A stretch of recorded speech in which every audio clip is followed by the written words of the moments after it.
নমস্কার। যুক্তি তর্ক সঙ্গে অর্কয় আপনাদের স্বাগত। আপনাদের সঙ্গে আমি অর্কপ্রভ সরকার। 30শে সেপ্টেম্বর সোমবার সুপ্রিম কোর্টে আরজি কর মামলা শুনানি। তার আগে আবার একটা স্ট্যাটাস রিপোর্ট দেবে সিবিআই। আগের যে স্ট্যাটাস রিপোর্ট তারা দিয়েছিল সুপ্রিম কোর্টে, সুপ্রিম কোর্টের প্রধান বিচারপতি বেঞ্চ সেই রিপোর্ট খুঁটিয়ে পড়েন এবং বলেন যে আমরা বিচলিত, সিবিআই তদন্ত ঠিকভাবে করছে, আমরা যা যা বলেছিলাম সিবিআই সেগুলো অনুসরণ করেছে, সিবিআইকে একটু সময় দেওয়া উচিত, তাড়াহুড়ো করলে এই রহস্যের কিনারা হবে না। এবং এটাও বলেছিলেন প্রধান বিচারপতি আইনজীবীদের উদ্দেশ্যে, আপনারা যা ভাবছেন খারাপ, সিবিআই এর রিপোর্ট তার থেকেও খারাপ। কি আছে সিবিআই রিপোর্টে? দেখুন, তথ্য প্রমাণ লোপাট, ঘটনাস্থলের বদল, এর পিছনে প্রভাবশালীদের ভূমিকার বিষয়ে সিবিআই এর রিপোর্টে স্পষ্ট ইঙ্গিত আছে বলে খবর। 100 ঘন্টা পরে তদন্ত হাতে নিয়ে সিবিআইকে কার্যত শূন্য থেকে শুরু করতে হয়েছে। তারা অনেকগুলো বিষয়ের দিকে আঙুল তুলেছে। এক, যেটা হচ্ছে যে মৃতদেহের ফরেনসিক নমুনা সংগ্রহ করার কাজে গাফিলতি ছিল। কোনো চিকিৎসক মৃতদেহের ফরেনসিক নমুনা সংগ্রহ করেননি, ফরেনসিক এক্সপার্টরা করেছেন, সঙ্গে সিভিক ভলেন্টিয়ার ছিল। এটা কার্যত করা যায় না।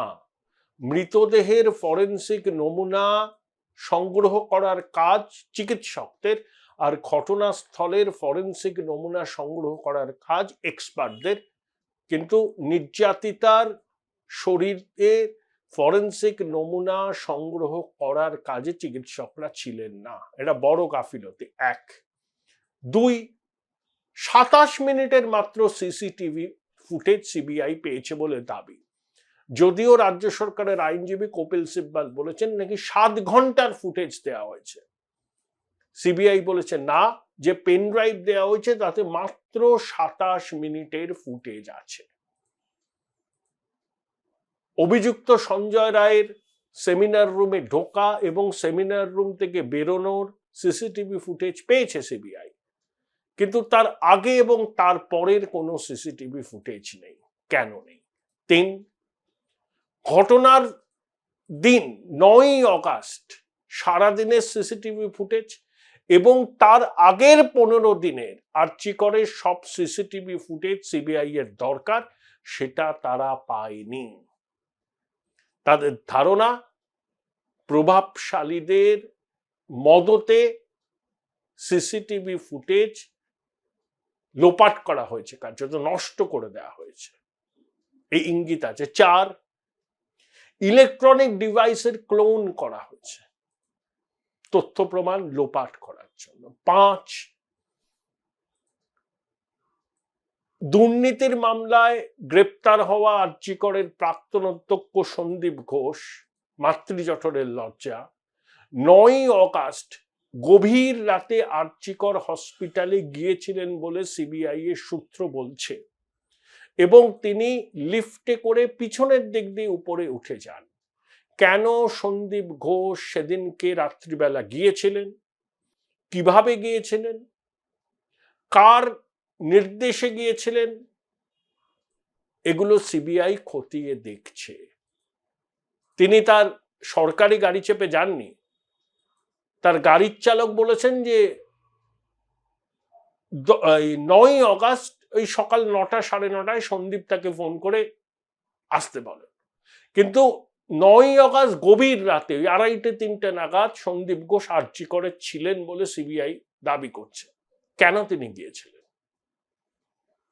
6, উত্তরবঙ্গ লবির ঘনিষ্ঠ, সন্দীপ ঘনিষ্ঠ অভিক, বিরূপাক্ষ, সৌরভের ভূমিকা খতিয়ে দেখা হচ্ছে, এবং অভিক এসএসকেএম এর পিজিটি সে 8ই অগাস্ট থেকে টানা 3 সপ্তাহ এসএসকেএম এর ছায়া মারায়নি, এবং কেন সে আসছে না তার কর্মস্থলে সেই বিষয়ে হসপিটালের ঊর্ধ্বতন কর্তৃপক্ষকে কিছুই জানায়নি।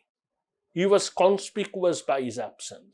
কেন 3 সপ্তাহ কার্যত নিরুদ্দেশ ছিলেন কেন এই অভিক? এবং ঘটনার দিন অভিক, বিরূপাক্ষ, উত্তরবঙ্গ লবির মেজকর্তা আরো অনেকে কি কারণে আর্চিকর হসপিটালে গিয়েছিল? কে তাদের যেতে বলেছিল? গিয়ে তারা ঘটনা যেখানে ঘটেছে সেখানে ভিড় করেছিলেন কেন? 7, টালা থানার প্রাক্তন ওসি অভিজিৎ মণ্ডল নিজের উদ্যোগে সব করেছেন, মানে ওই তথ্য প্রমাণ লোপাটের যে অভিযোগ সিবিআই করছে, নাকি তাকে কেউ ইনস্ট্রাকশন দিয়েছিল? সেই ইনস্ট্রাকশন কিভাবে দেয়া হয়েছিল, ভার্বালি নাকি ফেস টাইমে? সেই ইনস্ট্রাকশন কে বা কারা দিয়েছিল? অভিজিৎ মণ্ডলকে জেরা করে বেশ কিছু চাঞ্চল্যকর তথ্য কিন্তু সিবিআই পেয়েছে। 8, সিবিআই এর দাবি সন্দীপের নার্কো টেস্ট করলে আরো সবকিছু পরিষ্কার হবে, কিন্তু নার্কো টেস্ট করা যাবে কিনা তার অনুমতি যার নার্কো টেস্ট করা হবে তাকে দিতে হবে, এখানে আদালতের কিছু করণীয় নেই। তবে পলিগ্রাফ টেস্টের অনুমতি আদালত দিতে পারে। তাহলে অভিজিৎ মণ্ডলের পলিগ্রাফ টেস্ট আর সন্দীপ ঘোষের নার্কো টেস্ট। 9, সেন্ট্রাল ফরেন্সিক ল্যাবরেটরির রিপোর্ট ইতিমধ্যে চলে এসছে। শোনা যাচ্ছে সেই রিপোর্টেও অনেক বিস্ফোরক তথ্য উঠে আসছে। Join Indian Institute of Hotel Management now. Right choice, right decision. 10, একটি বিদেশি সিম থেকে সন্দীপ ঘোষকে ঘটনার দিন বেশ কয়েকবার ফোন করা হয়েছিল। সেই বিদেশি সিম কার কাছে আছে? কেন তিনি সন্দীপ ঘোষকে ফোন করেছেন? এই বিষয়ে সিবিআই আলোকপাত করতে পারে তাদের স্ট্যাটাস রিপোর্ট। 11, পানিহাটির কাকু, হ্যাঁ তিনি তিলোত্তমার প্রতিবেশী, নিজের পরিচয় দেন সমাজসেবী বলে, তারা রাজনৈতিক পরিচয় আছে সেটা ছেড়ে দিন। তিলোত্তমার পরিবারের লোকেরাই তাকে বলেছিলেন আসতে আর্চি করে, এবং আর একজন কাউন্সিলর তিলোত্তমার বাবা তার নামটা বলেছিলেন, তাকেও তিনি ফোন করে আসতে বলেছিলেন। সে নয় তারা এলেন, কিন্তু ওই অপূর্ব বিশ্বাস ফরেন্সিকের প্রফেসর তিনি হঠাৎ দাবি করলেন কেন যে তিলোত্তমার কাকু পরিচয় দিয়ে, যদিও রক্তের সম্পর্কে নয়, একজন তাকে ফরেন্সিক এই পোস্টমর্টেম করতে বাধ্য করেছিলেন সূর্যাস্তের পরে, বলেছিলেন যে না করলে রক্তগঙ্গা বয়ে যাবে। এখন প্রশ্ন, সিবিআই সেটা দেখছে, জেরা হবে, যে ঘটনাস্থলে স্বাস্থ্য ভবনের পদস্থ কর্তারা, লালবাজারের পদস্থ কর্তারা ছিলেন, তখন জনৈক পানিহাটির কাকু অপূর্ববাবুকে বললেন, আর অপূর্ববাবু বিনা বাক্যবায় সুসুর করে ময়নাতদন্ত করলেন। ব্যাপারটা সিবিআই বিশ্বাস করছে না। আর অপূর্ব সন্দীপের অত্যন্ত ঘনিষ্ঠ। তাহলে এর পিছনে যে রহস্য আছে সেই রহস্য কিন্তু স্ট্যাটাস রিপোর্টে সিবিআই উল্লেখ করবে। 12, 7 তাড়াতাড়ি পুলিশ দিয়ে পরিবারের সদস্যদের উপর মানসিক চাপ সৃষ্টি করে আরজিকর হসপিটালের পিছনের গেট দিয়ে তিলোত্তমার মৃতদেহকে বার করে সোদপুরে তার বাড়িতে পৌঁছে 7 তাড়াতাড়ি সৎকার করে দেওয়ার কারণটা কি? নির্যাতিতার বাড়ির লোক বলছেন যে এমন ভাবে পুলিশ চাপ সৃষ্টি করেছে, তারা বাধ্য হয়েছেন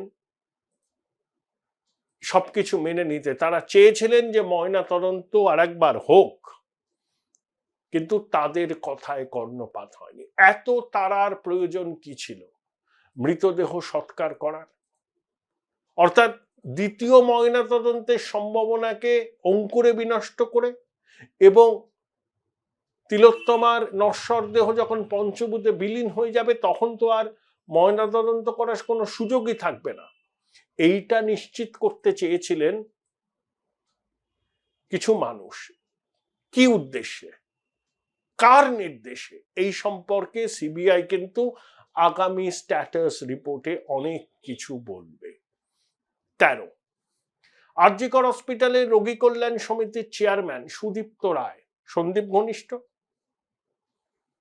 দুর্নীতির বিষয়ে তার নামে অভিযোগের আঙুল উঠেছে। তার ফোন, তার মেয়েদের ফোন ইডি নিয়েছিল, সেই ফোনে লক খোলা হয়েছে। সুদীপ্ত রায় সন্দীপ ঘোষের সঙ্গে ঘটনার দিন কবার কথা বলেছিলেন, কি কথা হয়েছিল।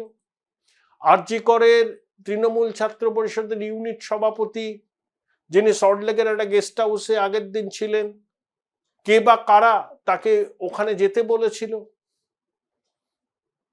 এই সম্পর্কেও সিবিআই বিস্তারিতভাবে জানাবে। 14, এটা খুন করে মৃতদেহের সঙ্গে ধর্ষণ নাকি ধর্ষণ করে খুন, ঘটনাস্থলকে সেমিনার হল নাকি অন্য কোথাও,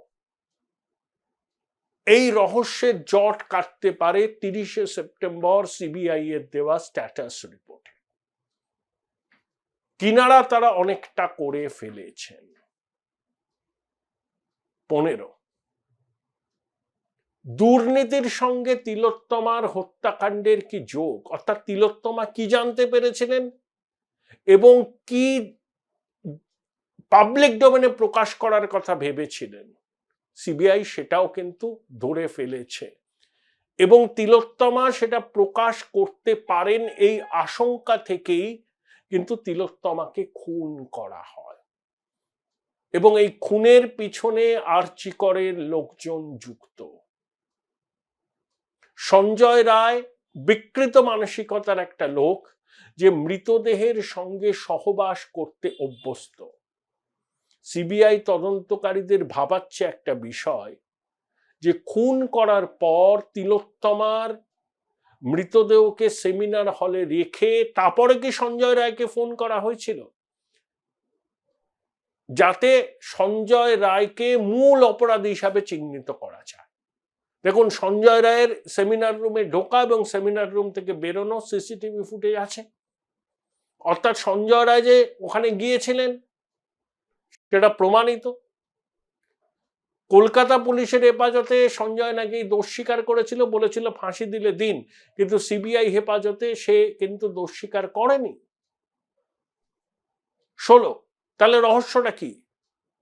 মৃতদেহের অসংখ্য আঘাত একা সঞ্জয় রায়ের পক্ষে কি সম্ভব? এই রহস্যেরও জট পরবর্তী স্ট্যাটাস রিপোর্টে সিবিআই খোলসা করবে। বিচলিত করার মতো ফাইন্ডিংস আছে, কিন্তু প্রধান বিচারপতি বলেছেন না, আমরা বিচলিত। আইনজীবীরা যতটা খারাপ ভাবছেন তার থেকেও আরো অনেক খারাপ বিষয়ের উল্লেখ সিবিআই এর স্ট্যাটাস রিপোর্টে উল্লেখ আছে। 30শে সেপ্টেম্বর আর.জি. কর রহস্যের পর্দা অনেকটা উন্মোচিত হবে বলে আশা করছেন সবাই। দেখা যাক।